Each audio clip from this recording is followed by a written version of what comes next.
Say thank you everyone for coming out this afternoon, this evening, and I appreciate the departments inviting me to participate in these colloquia, and I appreciate Glenn and that introduction. As you might have gathered from the list of some of the things I'm interested in, what really kind of ties it together is I'm interested in cognition.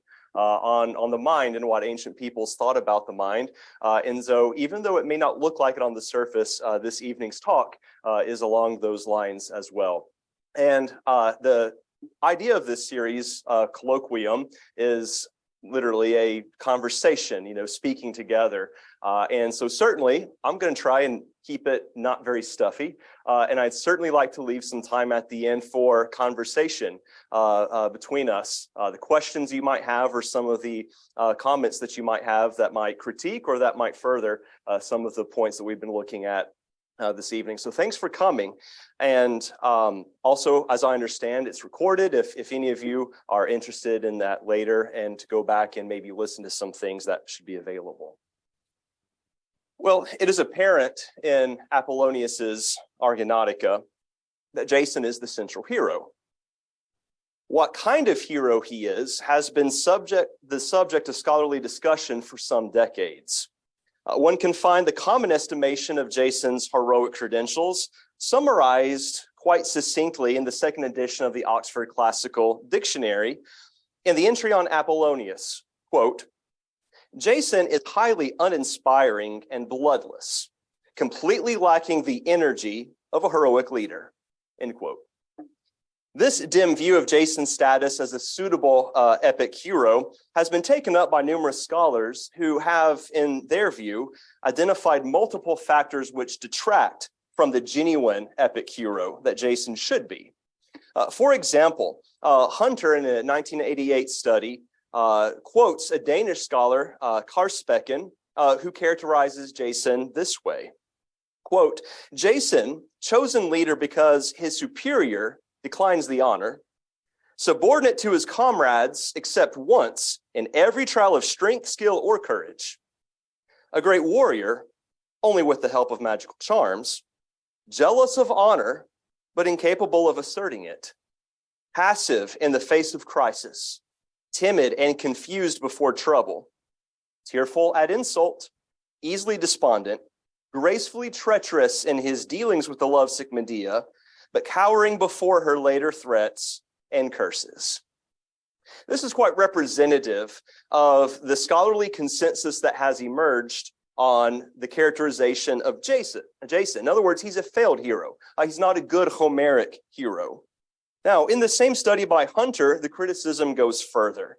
Hunter contrasts the Homeric and the Hellenistic stereotypical hero. For example, Hunter argues that the role of the Homeric hero is to serve as an explicit defender of their own respective communities, and that they further the interest of their communities, but that in the Argonautica, Jason, nor really any of the Argonauts, ever explicitly claimed to advance their community's respective interests. This criticism, however, does not account for the fact that the heroes adopt the Argo itself as a new community during the expedition, a community whose self-interest is defended and furthered by its members according to a heroic code.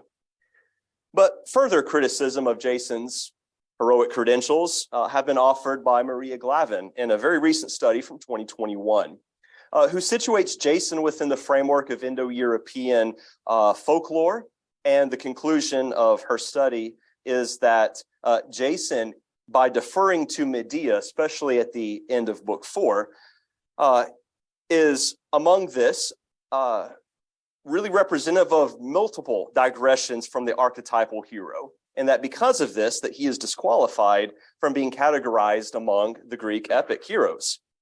But there have been, in the past couple of decades especially, a few reappraisals of this question, and these tend to read the voyage of the Argo and really the entire Argonautica in the context of Hellenistic kingship, with a focus on a new kind of hero.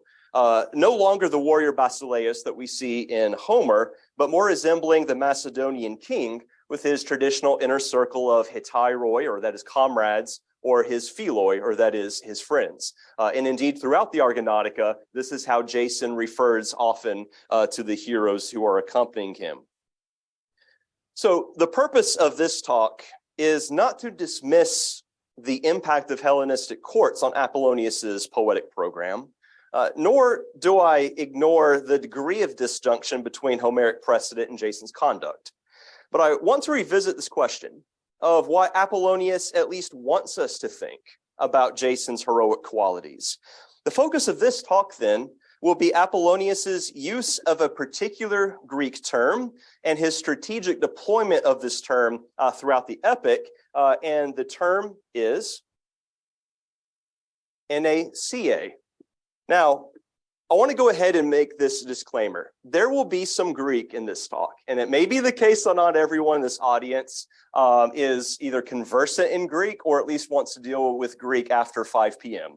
So with that said, I will do my best to make it as clear as possible, and there won't be too many linguistic difficulties, hopefully, with these explanations. But the argument really hinges upon Apollonius's use of this term. And I have it transliterated, and down below, this is the lemma, or that is to say, if you're trying to look this up and check me afterwards, you will find it typically in Greek dictionaries under NACA with only one nu and with that long alpha.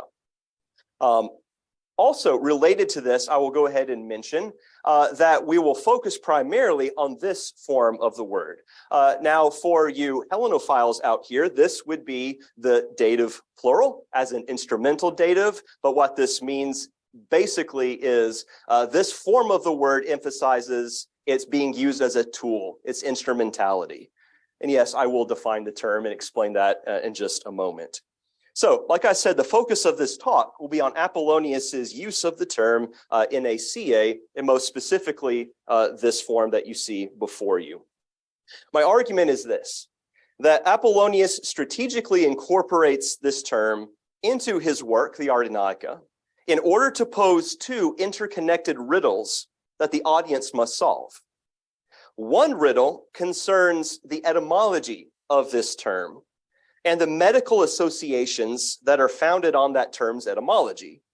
The second riddle challenges the audience to place Jason in the role of an epic hero to see how he fits, based upon that term's use and precedent in archaic, or that is Homeric and Hesiodic epic. So our point of departure is going to be, first of all, an investigation of the term NACA by examining its lexical and its etymological features, both the modern and the ancient ones. Then I turn to occurrences of the term in archaic epic, most especially in Hesiod, although I will reference some of Homer, as this term is used exclusively to refer to divine agency. And I'll go ahead and define the term at this point. Generally, it means something along the lines of advice, counsel, suggestions, or promptings. It is that injection of thought into a second party in order to manipulate or to guide the thought, hence a form of intellectual inspiration, the inspiration of cognition. And so I want to look at the modern and ancient lexical and etymological features of this term. Then we're going to turn to a few glances at archaic epic, as both Homer and Hesiod use it exclusively to refer to divine inspiration as the instrument of the agency using human beings for their purposes. And then finally, I wanted to trace the term's appearance in the Argonautica, and provide some reflections on what this term means then for Jason's characterization, and most especially his heroic credentials. So first, the technical. According to Lexica, both ancient and modern, the word NACA has an established meaning with a strictly limited semantic range. And that is, the word means an idea, plan, or counsel. In this talk, I wish to enlarge on the established denotation of the word and suggest that there is potential for a broader semantic range, one which first starts at the concrete level, and that is a medical injection or an injection of some physical substance, and then suggests then that its abstract meaning of counsel or of advice comes from that. So this analysis is founded really upon the context, really, of what Hellenistic poets were doing and what they were concerned with. Many of us are familiar with the kind of wordplay and artistry in terms of etymology and riddles in terms of wordplay that the Hellenistic poets would pose to their audience. And so I am reading an Apollonius who not only wants to entertain you with a really good story about an adventure to the area of Colchis, but a poet who is interested in a very brainy kind of cat and mouse game with his audience. So let's begin then with the definition of inacia, which is offered both in the ancient and the contemporary lexica. First, before we get to this, the modern. So in Liddell and Scott Jones, all right, the LSJ, this one of the standard lexicon of Greek language, the word is found under the lemma inacia. The LSJ reports that the word derives from the verb eniemi, which means to inject. And it's used usually in a medical context, but there are others, of course, that could be used. The definition given for this term in this dictionary is suggestion, and it cites a number of Hellenistic and archaic authors. The recent Brill Dictionary of Ancient Greek provides an almost identical entry, except the word is spelled with a final eta, but it gives basically the same definition, suggestion or advice. The German lexicon of early Greek epic cites the authority of ancient scholia. That is, it means incitement or instigation in a cognitive context. In addition to these reference works, Wyatt, in his monograph on Homeric meter, glosses the word merely as suggestion. Upon investigation of ancient and late antique dictionaries and etymological works, it's clear that ancient authors are the ones who've completely formed the foundation of our modern definitions of this word. In other words, we would really not have a clue except from context what this word would have meant except for the stipulations of these ancient authors. So as an example, in some of the scholia on Hesiod's Theogony, in line 494, which we'll return to later, mentioning the plans or the promptings or advice of Gaia, or that is Earth, as she is trying to trick Kronos, the ancient scholia gloss this word as advice or counsel, recommendation. This term per I necessi can mean any of those three synonyms. Moving a little bit further, with the scholia specifically on Apollonius and his Argonautica, the multiple times this word comes up, the ancient scholia simply gloss it as boulais, which means counsel or advice. Simply uses a synonym in order to define the term.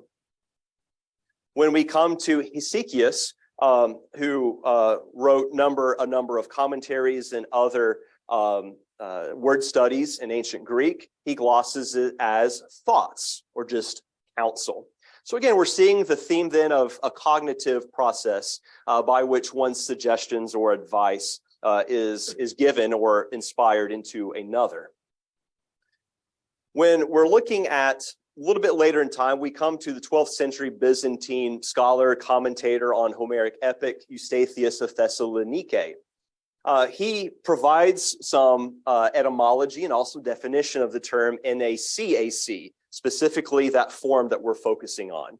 Eustathius writes, NACAC, that is to say, counsels, a word which comes not from the verb to tell or to speak, but from the word for thought or a notion or a conception, according to the ancients. So he says the ancient lexicographers use the term in that way.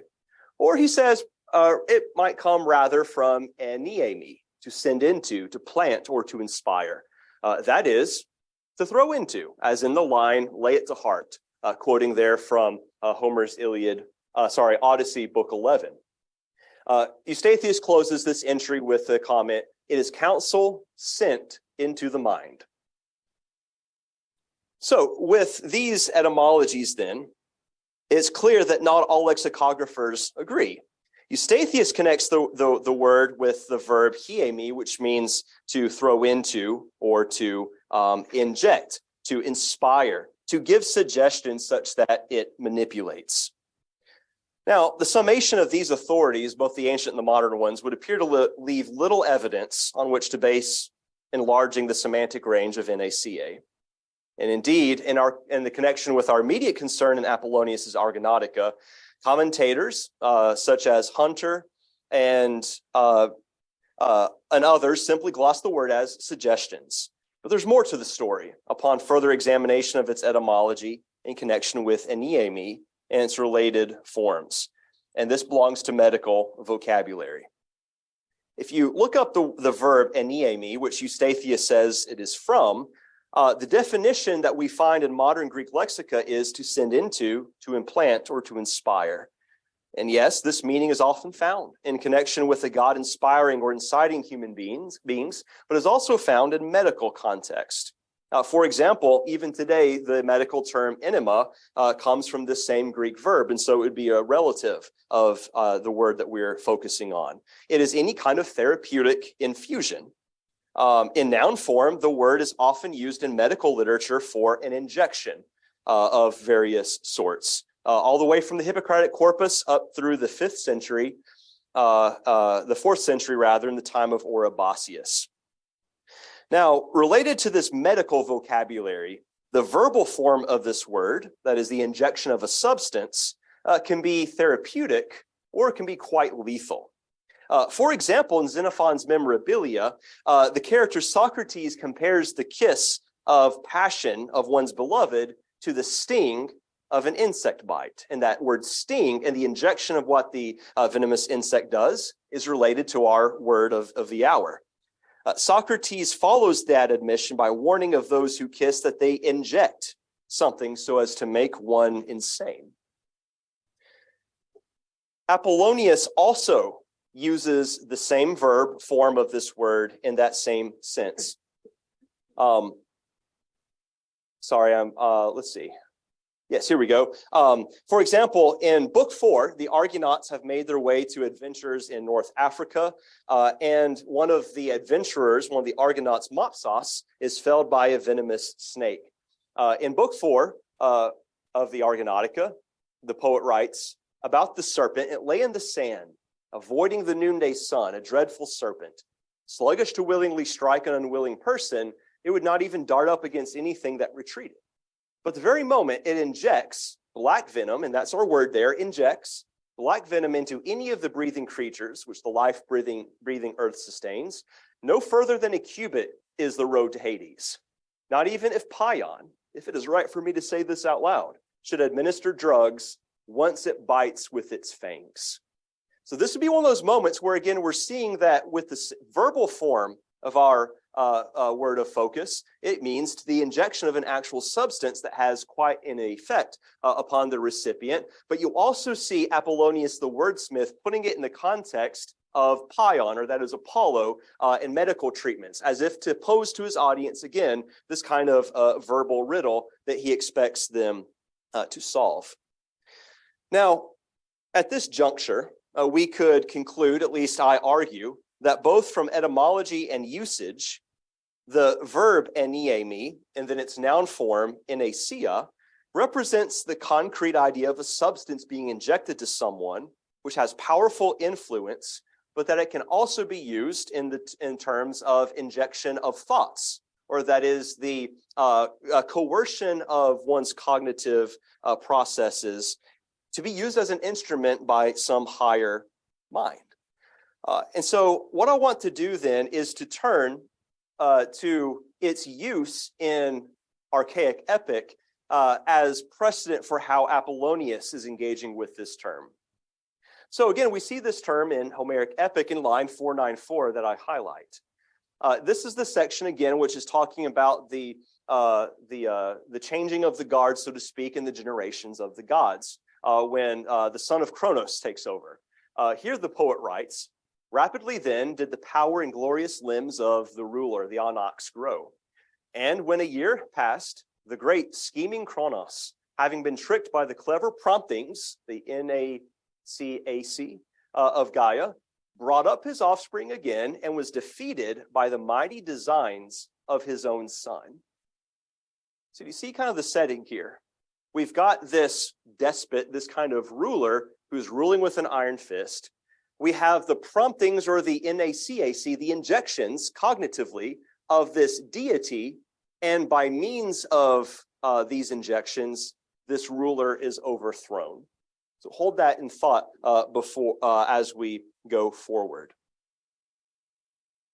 So what I want to do now is turn to the instances of this word NACA, specifically NACAC, in the Argonautica.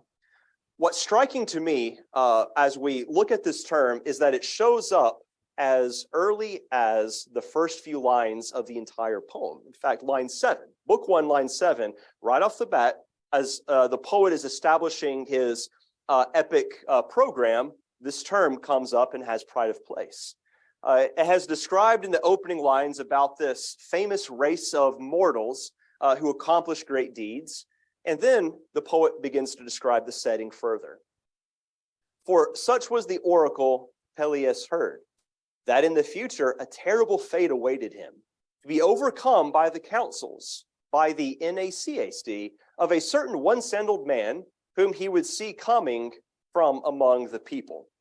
So the story goes is that at one point or another, the young Jason, having been driven from home as an exile, is making a journey, and he begins to cross a river where he meets a certain individual that needs help going over. And in the process of carrying over the individual, Jason loses a sandal. Unbeknownst to him, this was Hera in this human form. And so this is one of the reasons that Hera has such special attention given to Jason throughout the epic. But here is the genesis of this one-sandaled man, Jason, coming. And note here that it is by his cognitive injections that the quest is going to be achieved. So this to me is a clear parallel with Hesiod's theogony. So here we have Peleus in the place of Kronos, and we have the promptings or the counsels, the injections, the plans of someone, but here it's not the deity Gaia, it is the hero Jason. And it's interesting to note that in all of Homer, in all of Hesiod, all of the uses of this term, as far as we know it down to the time of Apollonius, this term is strictly and exclusively the domain of what gods do, what divine figures do, like Gaia. Or in Homer, you see the NACAC of Zeus, or of Hera, or of Athena. It's the domain of the gods and never mortals. And here, I would argue, it's jolting to an audience who comes along, and these are the heroic credentials of Jason, that he is one capable of inspiring others in this powerfully cognitive way. Now, the table that I hope you are able to see for the most part, even in the back here, represents all of the occasions of NACAC in the Argonautica. And in every instance except one, it is in this dative plural, or that is this kind of instrumental use of the word. There's one exception in which it's a genitive plural because it is remembered by one. But I won't go painstakingly through all of these, but I would like for you to notice that the first two mentions of this term, the first two appearances, is applied to a human being. First, Jason noted that Peleus will be conquered by his counsels. The second time it appears, and the second and last time it's used of a human, would be in regards to the helmsman, or that is the pilot of the Argo, and that would be Typhus. But it's interesting to note that his associations throughout the epic are very closely tied to Athena. That is to say, Athena has a special watch out for Typhus. The other mentions that we have of NACAC follow the Homeric and Hesiodic precedent of only applying it to the immortals. For example, the sons of Phrixus, as they are cast away at sea, as they are then met by the Argonauts, they survive, and then they are brought into the company by, as the poet says, the NACAC theon, or the athanaton of the gods or of the undying ones. But then we get to book 3. And this is a part where maybe as you're reading the table along with me, you might have some criticism. But let me explain myself. We come to Medea, and as I have indicated here, I'm counting her in the category of a divine figure. Now, what's the justification for that? Well, one would be her lineage. She is the daughter of Aeetes. Aeetes was the son of Helios and Okeanid. All right, so Aeetes has immortal credentials and heritage. Aeetes, her father, had her by also an Okeanid, this kind of ocean related deity. And so in terms of her heritage, I think Medea can lay a pretty solid claim to being regarded in this category. But also it's interesting, and of course Apollonius knows this, that at the end of Hesiod's Theogony, from around line 960 and on, Hesiod gives a catalog of very specifically immortal goddesses who sleep with mortal men, conceive, and then have glorious children. And Medea is listed in this category of an immortal goddess who marries a mortal man,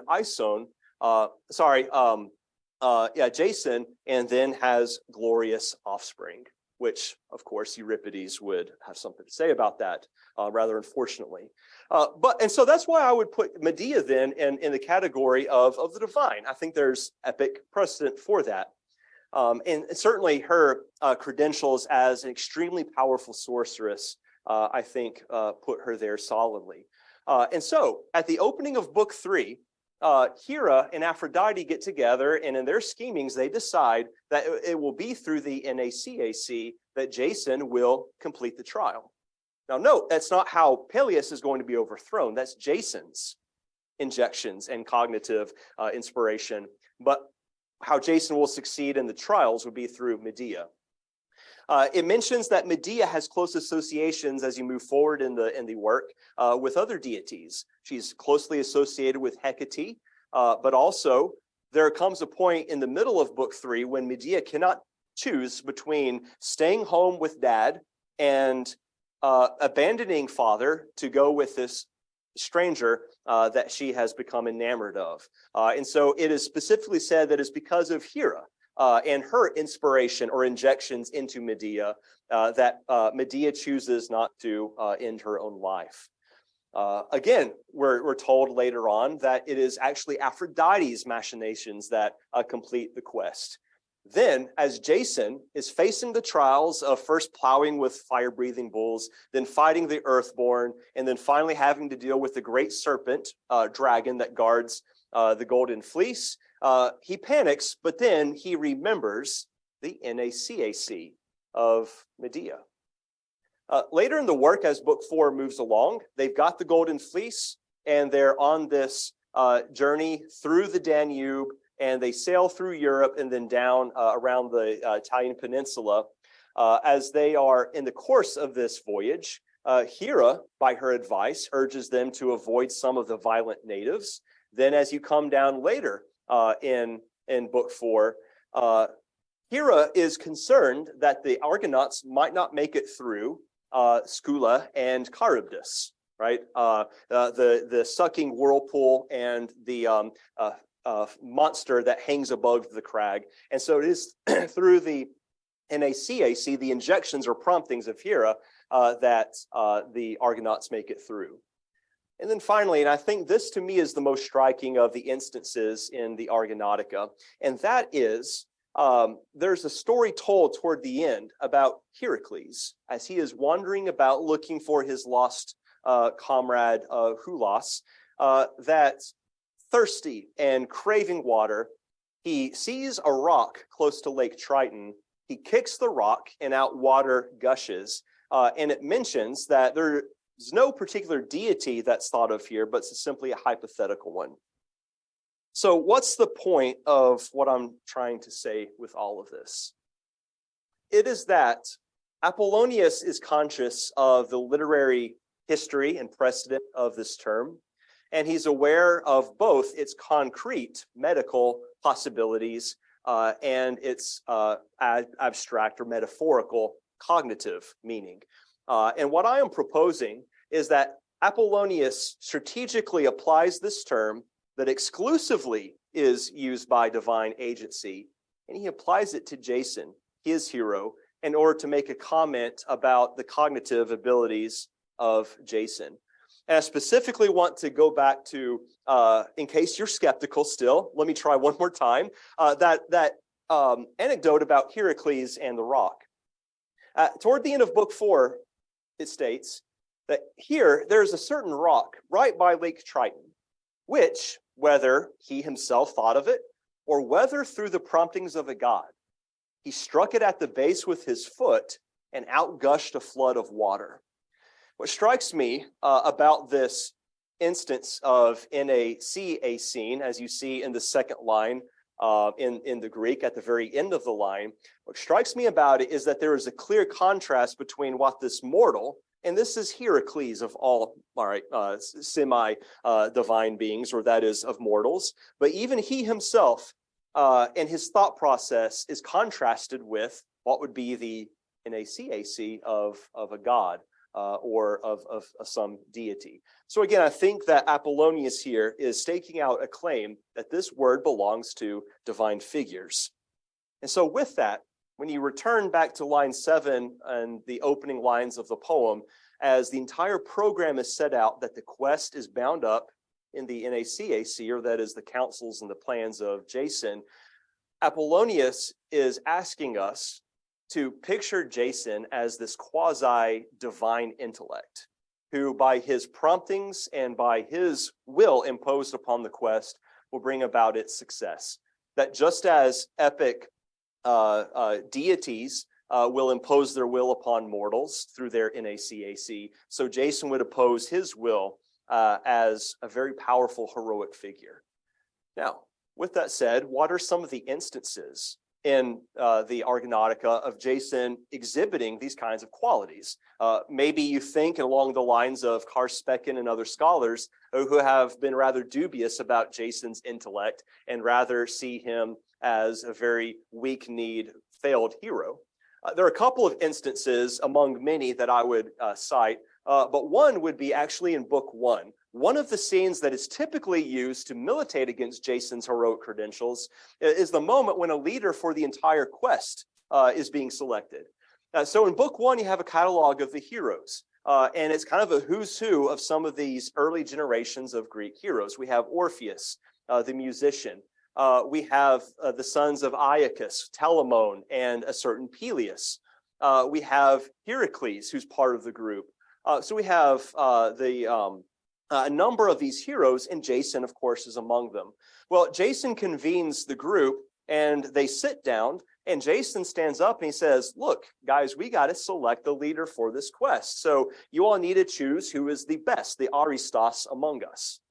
And with that, in a company like that, of course, everyone's going to look at you-know-who, Heracles. All right, and the poet says, all of the young men say, like, Heracles should be the hero and the leader. Heracles stands up and he says, no, absolutely not. I'm not going to be the leader of this expedition. How about the one who convened us all and who has gathered us here? He's going to be the leader, and I dare anyone to stand up and say otherwise. You don't argue with Heracles, okay? And so Jason accepts the adulation then and the selection of his men. Now, what I would submit to you here is that Apollonius is doing a couple of things, both thematically and with the literary tradition of Jason. Number one, it seems to me that Jason here, in a very low-key, unobtrusive way, has the men select the very one that he had in mind in the first place. But he doesn't impose this upon his men. He allows the decision to arise out of them, their own will. It seems a little bit manipulative, perhaps, or exploitative. But there again, I think the success of the entire expedition is due to Jason's intellect and his persuasive abilities. And this ties actually quite nicely with another literary treatment of Jason and the myth of the Argo, and that would be in Pindar's Pythian 4, when he deals extensively with the voyage of the Argo, and repeatedly throughout that, Jason is a very persuasive, eloquent speaker. He's an orator par excellence, and people are swayed both his men and Medea and others by his words. And I would submit to you, Apollonius is putting a label to that quality, and that would be his NACAC. That would be one episode. And the second episode that I think is informative is in the middle of book 3, when Jason is actually talking with Medea, and he's seeking to convince her to comply with him to go along with the quest to assist him. And Jason engages in a form of kind of verbal and cognitive manipulation. I would argue that Medea is swayed by the NACAC of Jason. And one of the ways in which he does that is almost exclusively through speech. He gives this long oration about how Theseus and Ariadne came together and they worked together for the good of the quest of Theseus. And because of that, Jason takes that as precedent for what Medea could do for him and how she would be cared for, even though she leaves home like Ariadne and would take up with him and further the quest. Now, I'll set aside for a moment the kind of mythical, temporal, and chronological mess that leaves, which Catullus actually picks up in Catullus 64. But I'll leave that aside and just make the point that Jason is manipulating, I think, the kind of mythical record, and almost in this kind of metatextual game, Apollonius also, and having Jason go through this speech and this persuasion is showing off his intellect and his heroic credentials in that way. So then let me go ahead and summarize what I've been trying to say, and then I'd like to hear your thoughts on it. No doubt, Jason's leadership is of a different sort than that of Agamemnon's and Odysseus's. But his leadership is not really out of place among them. Through the exploitation of archaic epic themes, Apollonius challenges the audience to evaluate Jason's heroic credentials alongside those of his literary forebearers. Jason's status is unquestionably different than heroes such as Achilles, Odysseus, or even the Virgilian Aeneas. But it's unquestionably different in this. Unlike many of these, he is not semi-divine. He is all mortal. And it is thus his superior cognitive and persuasive ability through his NACAC that stands him in high relief against the vulnerable humanity. And I think it is this disjunction which grants him a rightful place among the genre's heroes. Now, thanks for listening, everyone.